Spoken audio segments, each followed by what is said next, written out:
Joho, Mheshimiwa Ali Hassan Joho leo ameappear before the parliament na amekuwa vetted for him to become the CS wa mining, and it is no longer doubts, it is no longer rumors, it is confirmed that Joho alipata D- KCSE, and it is now confirmed again that Joho is extremely rich, kwa sababu kuna watu wao wanaangalia TikTok zake, I think in his account, which is verified, akionyesha magari ya kifahari, akionyesha nyumba kubwa, akionyesha vitu kubwa.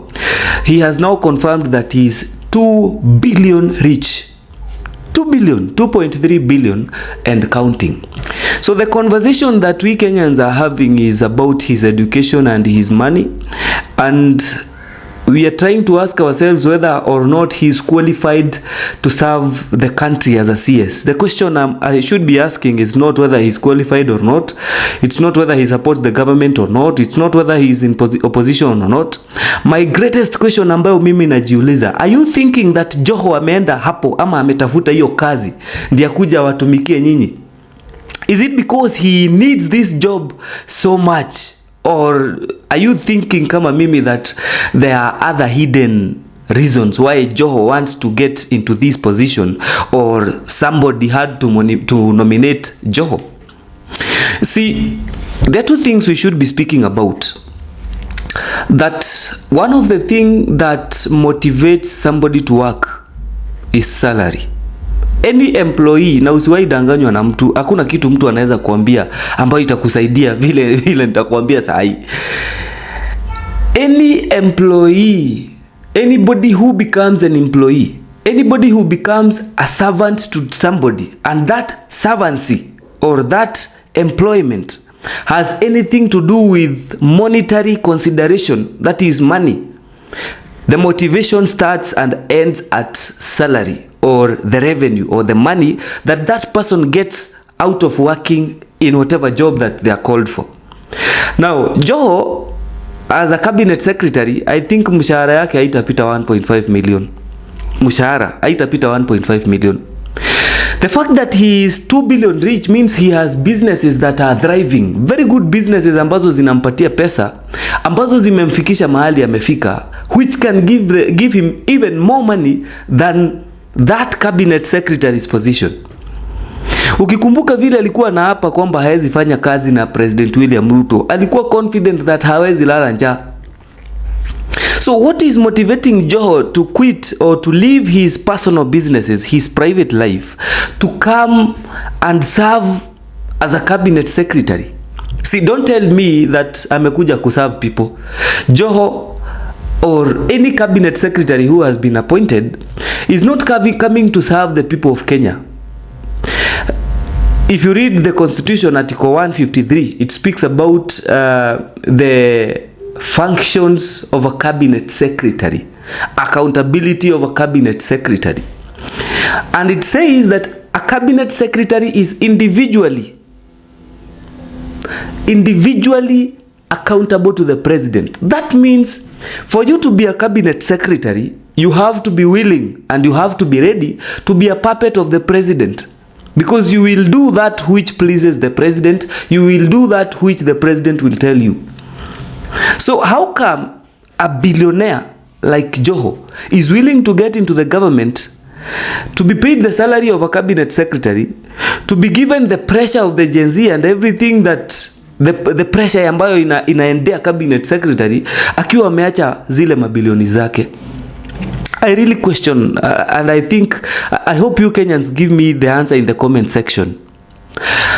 The last question that I want to ask is that Joho is in KCSE alipata D-.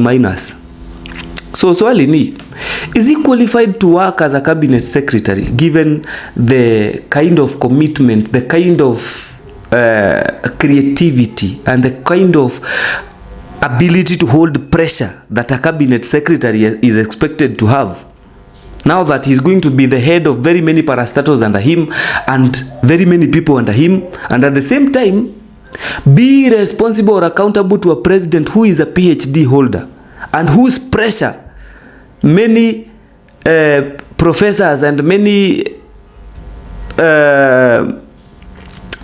masters holders have not been able to cope with. How is he going to survive? Wengine mtaniambia hapana, Joho aliclear the air na akasema kwamba alibridge na akaweza kufanya degree na akaendelea. Well, there's a good reason why successful companies kama kina Safaricom, if you go to banks, at one time I applied for an internship, not even a job, for an internship at NIC Bank. And they told me I cannot get an internship because they wanted somebody who got a straight A in KCSE. A straight A. You had to have a straight A in mathematics, a B plus in English, and some other qualifications that a D minor cannot qualify. That's a bank which is under a government and which is going to respect Joho if he becomes the CS. You see, there is a good reason why those banks huwa wanataka mtu ambaye alipata A pale kwa KCSE. There's a good reason why in every government or every employment opportunity you go in a good company, if it is a good position, you are told you are supposed to have attained at least these marks in mathematics, these marks in English, and a main grade of such and such points. There is a very good reason, and I know most of you will agree with me. And one of that reason is because if you are able to get an A in KCSE, assuming that you did not steal the exam and you did not cheat in exams, if you could manage to get that, it means you are creative. You can be able to remember what you were taught, and because you could be able to write a composition and answer, you are creative enough to solve simple problems. So it is assumed that if you are not able to attain the marks ambazo huwa tunaambiwa to attain ndo tuende university, it is assumed that you cannot go to university if you do not achieve that, because the complexity of the university education or a campus education is so difficult that you are assumed that you cannot be able to hold. And I think this is the reason why these organizations call for that qualification in KCSE. Now, for Joho to get a D minus, now, kama ujui, D minus is next to getting nothing. Yani aliponea tu kido, akuya anatoshana na mwenye kukaria hiyo exam.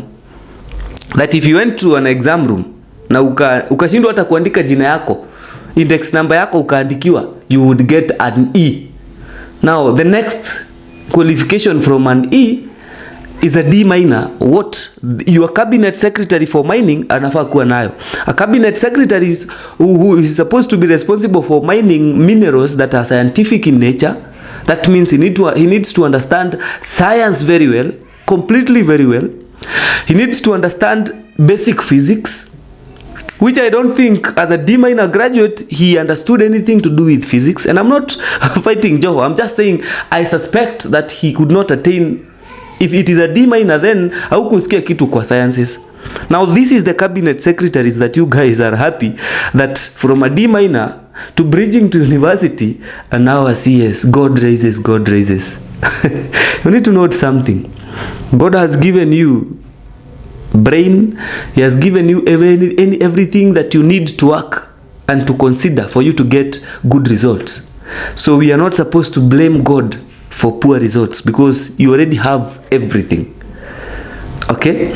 So, in my opinion, in an independent parliament, in an independent presidency, in a presidency that iko na akili na inafikiria watu wananchi na kwa nini nachagua mtu kukalia kiti ya cabinet secretary or to serve the public, I'm not talking about any other CS in this video. I'm talking about Joho. But I'm saying if we have a reasonable parliament and we have a reasonable president, Joho's vetting should fail him.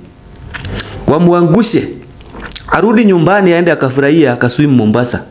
But to serve the people as their boss, to serve the people as a cabinet secretary, become a boss to PSs who are professors. No.